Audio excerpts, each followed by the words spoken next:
doa yang Nabi ajar kepada Sayyidatina Fatimah. Ya Allah, tuan-tuan puan, doa ni sangatlah bagus. Balik ni tolong amal, catat. Nabi ajak kepada Fatimah, Ya Hayyu Ya Qayyum birahmatika astaghith aslih li sya'ni kullahu wa la takilni ila nafsi tarfata ain. Tapi Nabi pesan kepada Fatimah, jangan tinggal doa ni tuan-tuan puan. Apa dia? Ya Hayyu Ya Qayyum, wahai Allah, Tuhan yang maha hidup, Tuhan yang maha bersendiri.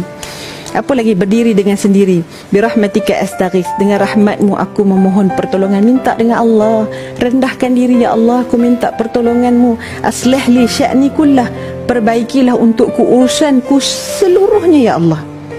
Wala takilni, dan janganlah engkau serahkan diriku, ya Allah, ila nafsi tarfata ain, walau sekelip mata pun jangan, ya Allah, kau beri aku ni berharap dengan diriku sendiri.